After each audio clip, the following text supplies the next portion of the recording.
ভিডিওটা দেখলেন?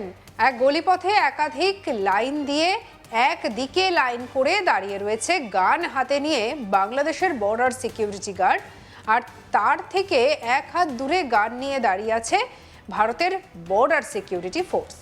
আচ্ছা, কেন দাঁড়িয়ে আছে জানেন? বিষয়টা হলো ওই যে জায়গায় এক হাতের মতো একটা গ্যাপ রয়েছে, সেটা হচ্ছে ভারত বাংলাদেশ বর্ডার। মানে ওই গ্রামের গলির মধ্য বরাবর গেছে ভারত এবং বাংলাদেশের সীমারেখা, আর তাই সারাক্ষণ সেখানে গান হাতে পাহারা দিয়ে চলেছে দুই দেশের বর্ডার সিকিউরিটি ফোর্স।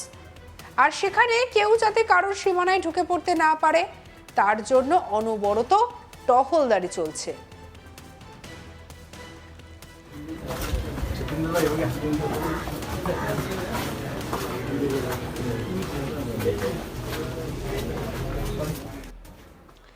সীমান্ত এলাকায় বিএসএফ এর কাজ অত্যন্ত কঠিন। ভারত এবং বাংলাদেশের মধ্যে টানা আন্তর্জাতিক সীমান্ত রেখায় ঘরবাড়ি এবং গলিপথের মধ্যে দিয়ে গেছে। এখানে একটি ঘর ভারতে এবং অন্যটি বাংলাদেশে অবস্থিত। বাংলাদেশের ভয়াবহ পরিস্থিতির পর এখানে থেকে নজরদারি আরও বাড়ানো হয়েছে। সেই ভিডিওটাই দেখাচ্ছি আপনাদের, দেখুন।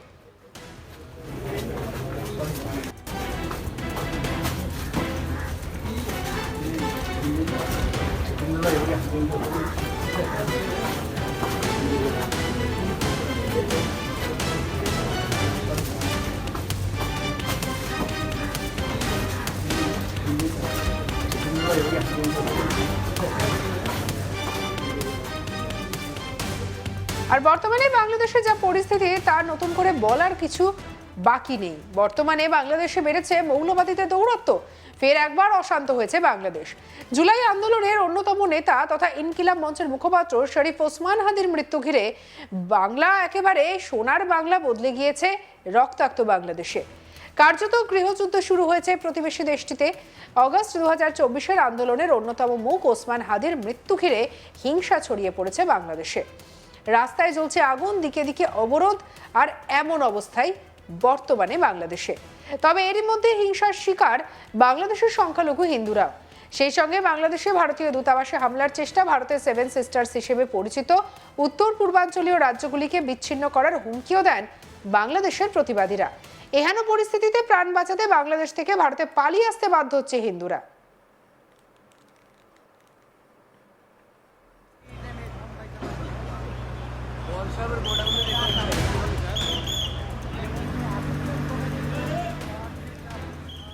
ডিসেম্বর ই রিকশাতে চেপে যাচ্ছিলেন হাদি। ওই সময় তাকে এক দুষ্কৃতী গুলি করে বলে অভিযোগ। প্রাথমিকভাবে তাকে নিয়ে যাওয়া হয় ঢাকা মেডিকেল কলেজ হাসপাতালে। সেখানেই পরিস্থিতি খারাপ হলে তাকে স্থানান্তরিত করা হয় এভার কেয়ার হসপিটালে, কিন্তু সেখানেও তার স্বাস্থ্যের উন্নতি হয়নি। এরপর তাকে গত শনিবার সিঙ্গাপুরে নিয়ে যাওয়া হয় উন্নত চিকিৎসার জন্য, কিন্তু সেখানে শেষ রক্ষা হয়নি। হাদির মৃত্যুর পরে কট্টরপন্থীরা রাস্তায় নেমে পড়ে। বৃহস্পতিবার গোটা রাত বাংলাদেশ জুড়ে আগুন চলে। আক্ষরিক অর্থে গৃহযুদ্ধ শুরু হয়েছে বাংলাদেশে। এই মুহূর্তে গোটা বাংলাদেশ জুড়ে কট্টরপন্থী মুসলিমদের তাণ্ডব চলছে, আর ইতিমধ্যেই বহু সরকারি অফিস, বাড়িঘর ভাঙচুর করা হয়েছে, আগুন লাগিয়ে দেওয়া হয়েছে। ওসমান হাদির শেষ যাত্রা ঘিরে বিপুল জমায়েতের মধ্যে একদল জনতা সংসদ ভবন চত্বরে ঢুকে পড়ার চেষ্টা করে, তাদের আটকে দেয় সেনা। আর এদিকে হাদির শেষকৃত্যে যোগ দিয়ে অনেকেই শাহবাগ চত্বরে জমায়েতের জন্য ডাক দেয়। এই জানাজায় যোগ দিয়ে হাদির দাদা আবু বকর সিদ্দিক ভাইয়ের মৃত্যুর বিচার চেয়ে তিনি বলেন, আপনাদের কাছে আমার একটাই দাবি, 7-8 দিন হয়ে গেল দিনের আলোয় প্রকাশ্য রাজধানী ঢাকায় জুম্মার নামাজের পরে আততায়ীরা প্রকাশ্যে গুলি করে যদি পার পেয়ে যায়, এর থেকে লজ্জার আর কিছু নেই। কি বলছেন শুনবো। আমার মা প্রায় পাগল হয়ে যাচ্ছে, জ্ঞান হারিয়ে ফেলছে। আমার ভাই বোন তারা পাগল হয়ে যাচ্ছে। আমার 6 ভাই বোনের মধ্যে সবচেয়ে ছোট ছিল শরীফ ওসমান হাদি। আজকের আমার কাঁধে বহন করতে হচ্ছে। আজকের আপনাদের কাছে আমার কোনো দাবি নাই, শুধু একটি দাবি, 7 থেকে 8 দিন হয়ে গেল দিবালোকে প্রকাশ্যে রাজধানী ঢাকায় জুমার নামাজের পরে খুনি প্রকাশ্যে গুলি করে যদি পার পেয়ে যায়, এর চেয়ে লজ্জার আমাদের আর কিছু নাই। যদি বর্ডার পাস হয়ে যায়, 5 থেকে 7 ঘন্টা সময় তারা কেমন করে গেল, এই প্রশ্ন জাতির কাছে রেখে গেলাম। আমার কোনো চাওয়া পাওয়া নাই। আমার ভাই ওসমান হাদি শহীদ হয়েছে, ওর শহীদি তামান্না ছিল। আপনারা ওর বক্তব্য শুনেছেন, আপনারা শহীদ ওসমান হাদির টক শো শুনেছেন। ও সব সময় শহীদি তামান্না করত। হয়তো আল্লাহ তাআলা ওর শহীদি সেই মত নসিব করে দিয়েছেন। কিন্তু আপনাদের কাছে আমি এই ঋণ কোনদিন আমি ছাড়বো না।